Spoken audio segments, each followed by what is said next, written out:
नमस्कार। मैं आपके लिए आज हेड कांस्टेबल जो प्रमोशन टेस्ट है उसके लिए सीरीज 2 लेके आया हूँ, जिसमें मैं आपको आगे बताऊंगा। कल मैंने आपको धारा 21 लोक सेवक एवं धारा 34 सामान्य उद्देश्य कल मैंने आपको बताई थी। इसी कड़ी में आगे जो आपके धाराएं आएगी उसमें हैं 141 से लेके 149 तक, तथा फिर है आपके 292 से 294 तक, जिसमें 141 से 149 जो है पीस से संबंधित है, मतलब शांति कायम रखने से है। और इसमें अलग अलग जो है 141 का जिस प्रकार से हम पूरा डिफिनेशन देखें, 141 में है मान लो विधि विरुद्ध जमाव। कानूनन यदि किसी स्थान पर जमाव का लीगली मना किया हुआ है, फिर भी लोग इकट्ठे होते हैं 5 या 5 से ज़्यादा तथा अशांति पैदा करते हैं, तो उसको विधि विरुद्ध जमाव अनलॉफुल असेंबली कहा जाता है। इसमें आईपीसी 141 में 5 या 5 से अधिक व्यक्तियों द्वारा सामान्य आशय की पूर्ति हेतु आपराधिक बल का प्रयोग करते हैं। इसमें जिस प्रकार से सामान्य आशय का आपने देखा था धारा 34 में कि भी जो भी होते हैं उनका मोटिव जो होता है एक होता है। कहीं पर जो जैसे डाका डालना है, यदि वो 5 से 5 से अधिक हैं तो वो अनलॉफुल असेंबली में आते हैं, जिसके अंदर जो इकट्ठे होके जो कार्य करते हैं। जिस प्रकार सामान्य आशय में जो भी विधि के विरुद्ध माने जाते हैं या अपराध कारित करते हैं, उनमें से जो भी दो या दो से अधिक तथा 3 से कम होते हैं, तीन या 3 से कम होते हैं, उसमें धारा 34 लगती है। उसी स्थान पर धारा 141 में ये है प्रावधान किया गया, being a member of unlawful assembly, विरुद्ध विधि विरुद्ध जमाव का प्रत्येक सदस्य इसका अनलॉफुल असेंबली का मेंबर माना जाएगा, जो इस धारा 142 के तहत। और 143 धारा में 141 का पनिशमेंट दिया गया है। जिस प्रकार से धारा इसमें 302/34 लगाई जाती थी, उसी प्रकार यदि कहीं पर रोड या कुछ ये विधि विरुद्ध असेंबली हो जाती है, इकट्ठे होकर कोई कहीं पर मारपीट करते हैं वगैरह करते हैं, और 5 से अधिक व्यक्ति होते हैं, तो इसमें 143, 341, 323, 324, 325 इस प्रकार से ये धाराएं लगती है।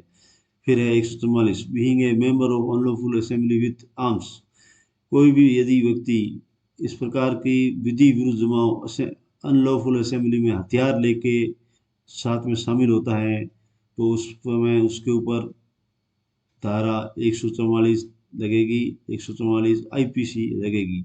फिर है आपके धारा 145, एक कानूनी अधिकारी के आदेश के बावजूद विधि विरुद्ध जमाव का टिके रहना। यदि कोई भी मजिस्ट्रेट या नियुक्त मजिस्ट्रेट इस प्रकार का आदेश जारी करता है कि इस स्थान पर एक या एक एक से ज़्यादा व्यक्ति एक स्थान पर इकट्ठा खड़ा नहीं रह सकता, फिर भी वो खड़े रहते हैं, ऐसी स्थिति में ये आपके जो धारा 145 आईपीसी के तहत कार्रवाई की जा सकती है। 146 आईपीसी रोइट, बलवा या दंगा, विधि के उस जमाव के लोगों द्वारा सामान्य उद्देश्य की पूर्ति हेतु बल या हिंसा का प्रयोग कर उस स्थान पर आतंक फैलाना और उस पर इस प्रकार के आतंक से लोगों में भय व्याप्त करना। नेक्स्ट है आपके 147, इसके अंदर आपको इसका जो 146 में दंगा या बलवा मैंने दिखाया था, उसके लिए पनिशमेंट का दिया गया है, जो धारा 146 में दिए गए अपराध के लिए है। 148, हथियारों के साथ दंगा करने पर धारा 148 लगाई जाएगी। 149, धारा 141 में की गई अपराध हेतु उसमें शामिल प्रत्येक सदस्य के विरुद्ध धारा 150 अवश्य लगेगी तथा प्रत्येक व्यक्ति बराबर का दोषी होगा। इसमें जो है हथियारों के साथ जब भी कोई व्यक्ति शामिल होकर इस प्रकार का अपराध कारित करेगा, ऐसी स्थिति में 149 धारा लगेगी। जैसे 307/149 है, ये इस प्रकार से धारा लगती है। आपको ये मैं बता दूं, 141 विधि विरुद्ध जमाव है, उसमें जो 5 पॉइंट है उसको, जैसे 5 या 5 से अधिक लोग शांतिपूर्ण तरीके से खड़े होते हैं, इस स्थिति में उसको विधि विरुद्ध जमाव नहीं कहा जा सकता। जैसे मजदूरी के लिए कई चौराहों पर लोग खड़े होते हैं, उनको विधि विरुद्ध जमाव नहीं कहा जाता है। जब भी कोई ऐसा मौका होता है जिससे आतंक फैलाने का आशय हो, ऐसी स्थिति में उसको विधि विरुद्ध या अनलॉफुल असेंबली कहा जाता है। जैसे अनलॉफुल असेंबली में 5 फैक्ट्स होते हैं। जैसे फर्स्ट फैक्ट है उनका आपराधिक बल द्वारा उनका सामान्य उद्देश्य होता है आतंक फैलाना, और दूसरा होता है किसी मजिस्ट्रेट या लीगल अधिकारी द्वारा लीगल ऑर्डर जारी कर दिया जाता है कि यहाँ दो या दो से अधिक व्यक्ति खड़े नहीं रहते, फिर भी वो खड़े रहते हैं, ऐसी स्थिति हो। या तीसरा है आपराधिक बल के प्रयोग संपत्ति पर कब्जा करने की कोशिश कर रहे हो। चौथा है दृष्टि या भय पैदा करके लोगों में अत्याचार या अपराध करने की प्रवृत्ति पैदा हो। पांचवा है चौथा है आपके आपराधिक बल के प्रयोग द्वारा संपत्ति पर कब्जा करने की कोशिश कर रहे हो। और पांचवा है आपके किसी व्यक्ति को अपराध करने के लिए बाध्य करना। ये इस प्रकार से ये 141 के लिए अनलॉफुल असेंबली जो है उसके लिए ये 5 फैक्ट्स हैं, इनको भी अच्छी तरह से याद कर लेने में, इनमें से भी आपके क्वेश्चन आते रहते हैं। अब है आपके धारा 292 से लेकर 294 तक, इसको आप ये सोच लो ये सभी धाराएं हैं जो अश्लील कंटेंट्स जो हैं उससे संबंधित है। इनके बारे में अभी आईटी में भी काफ़ी अमेंडमेंट्स हो चुके हैं, जो मैं आगे आपको लोकल एंड स्पेशल एक्ट के तहत उसमें भी बताऊंगा। लेकिन उनके साथ ही ये धाराएं पहले लगेगी और वो धाराएं इनके सब टाइटल्स में वो धाराएं जुड़ेगी। अतः मैं इन धाराओं के बारे में आपको बता दूं, उक्त धाराएं अश्लील कंटेंट से जुड़ी हुई हैं, जिसमें धारा 292 ये धारा अश्लील सामग्री तथा किताबों इलेक्ट्रॉनिक गैजेट्स की बिक्री मतलब सेलिंग डिस्ट्रीब्यूशन तथा उनको प्रसारित करने से, और जो सुप्रीम कोर्ट के जो है आदेश हैं और जो पूर्व निर्णय है उसके अनुसार इन इन चीज़ों की सार्वजनिक स्थान पे यदि इनकी बिक्री हो रही हो तो इस पे धारा 292 लगेगी। 293 जो कोई भी व्यक्ति 20 वर्ष से कम उम्र का है तथा अश्लील सामग्री बेचता हुआ या किराए पर देता हुआ या वितरित करता हुआ पाया गया तो उस पर ये धारा लगेगी। और इसी प्रकार आपके नेक्स्ट है जो धाराएं थी उसमें भी इसी प्रकार अश्लील सामग्री वाला, जिसमें 4 धाराएं हैं आपके, चारों अलग अलग इनके है उद्देश्य है।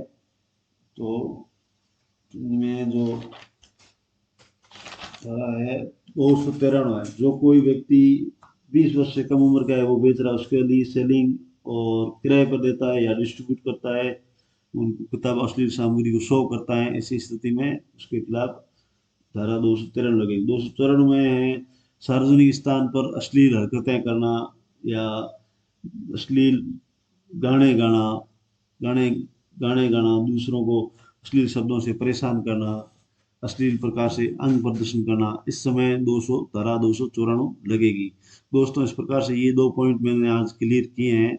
मेरे पास आवश्यक सामग्री की कमी है, जैसे तैसे जुगाड़ करके आप जो स्क्रीन पर देख रहे हैं ये बोर्ड की व्यवस्था मैंने की है। और जो मेरा पूरा स्टूडियो का है या जो भी का है, ये लैपटॉप और ये बोर्ड और ये डस्टर और मार्कर पेन इतने ही हैं।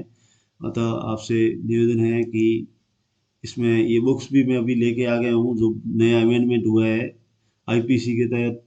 आईपीसी के स्थान पर अब हो गया है भारतीय न्याय संहिता, और सीआरपीसी जो थी उसके स्थान पर हो गया भारतीय नागरिक सुरक्षा संहिता। ये किताबें मैं ले आया हूँ, जो नेक्स्ट मैं आपको और भी इसके बारे में जानकारी देने की कोशिश कर रहा हूँ। इन किताबों पर भी मैं अध्ययन कर रहा हूँ निरंतर रूप से।